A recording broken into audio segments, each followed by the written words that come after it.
চাওঁ 2001 চনৰ পৰা 2016 চনলৈকে এইখন অসমত কংগ্ৰেছৰ শাসন আছিল।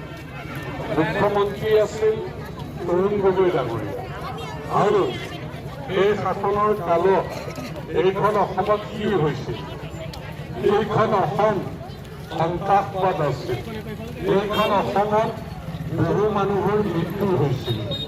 এইখন অসমত গুলি বাৰুদ সমষ্টিত যদি আমি চাওঁ, মই অসমৰ প্ৰেক্ষাপটটো বাদেই দিছোঁ।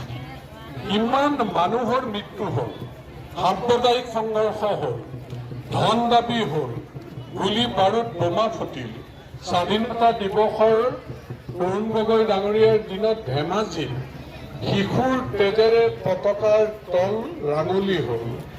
আৰু কিমান কথা, দিছপুৰৰ কাষতে থকা গণেশপুৰীত বোম ফুটি কিমান মানুহৰ মৃত্যু হ'ল, হাইকোৰ্টৰ মুখত বোম ফুটি কিমান মানুহৰ মৃত্যু হ'ল, পল্টন বজাৰত বোম ফুটি কিমান মানুহৰ মৃত্যু হ'ল, অসমৰ বিভিন্ন প্ৰান্তত বোম ফুটি কিমান মানুহৰ মৃত্যু হ'ল, কিমান মানুহ ধন দাবীৰ সন্মুখীন হ'ল। আমাৰ শোণিতপুৰ জিলাত ভীমাজুলি কাণ্ড, তিনিখুটি কাণ্ড, হুগ্ৰাজুলি কাণ্ড হ'ল।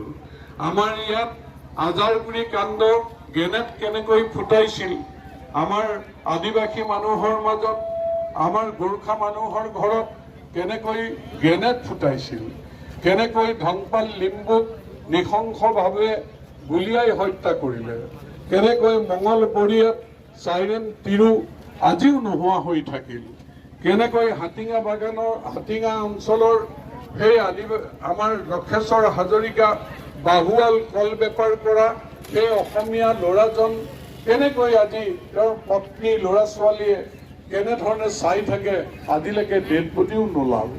কেনেকৈ ঘিৰাধাৰী চাহ বাগিচাৰ এছিষ্টেণ্ট মেনেজাৰ, কেনেধৰণে বাগিচাৰ মালিক মামু চাহাব কেনেকৈ গুলীয়াই হত্যা কৰিলে। আমাৰ এই ৰঙাচুপুৰা বজাৰত AK-47 লৈ কেনেকৈ উগ্ৰপন্থী আহিছিল, কেনেকৈ ধন দাবী হৈছিল, এই কথাবিলাক আমি সকলোৱে জানো।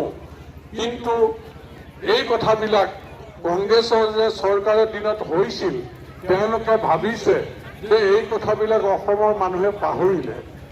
আপোনালোকে চাওক যে 14 চনত তিনিখুটিত একেদিনাই 14 চনৰ 24 ডিচেম্বৰ নিশা হুগ্ৰাজুলি আৰু তিনিখুটিত শিশুৰ পৰা বৃদ্ধলৈকে লাইন কৰি 100 ওচৰা-ওচৰি মানুহ গুলীয়াই হত্যা কৰিছিল নে নাই?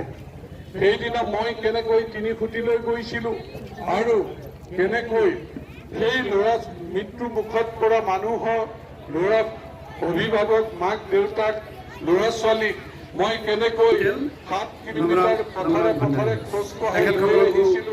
আহি বালিচাং হাইস্কুলত খিচিৰি বনাই আমাৰ ল'ৰাসকলে আজিও চকুৰ আগত ভাহি উঠে। এইবিলাক ঘটনা হৈছিল কংগ্ৰেছ চৰকাৰৰ দিনত। আৰু তাৰ পিছত আমাৰ সেই সময়ত অসমত আছিল কংগ্ৰেছ চৰকাৰ। ৰাজনাথ সিংজী বিশ্বনাথ চাই নতুনকৈ অহা চৰকাৰে কেনেধৰণে ধমকি দিছিল আৰু অপাৰেশ্যন ঘোষণা কৰিছিল। পুলিচ বাহিনী, অৰ্ধসামৰিক বাহিনী, সামৰিক বাহিনী জংঘললৈ দৌৰিছিল আৰু উগ্ৰপন্থীৰ সেই সময়ৰ পৰা উৰাই উগ্ৰপন্থীৰ ঘাটি আৰু বহু ল'ৰাই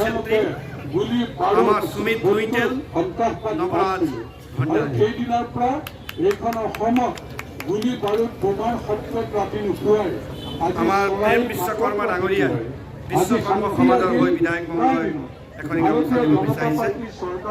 গতিকে মনত আছে যেতিয়া তিনিখুটি কাণ্ড, চিজুচা কাণ্ড এইবিলাক হৈছিল যে আমাক ৰাস্তা শিক্ষানুষ্ঠান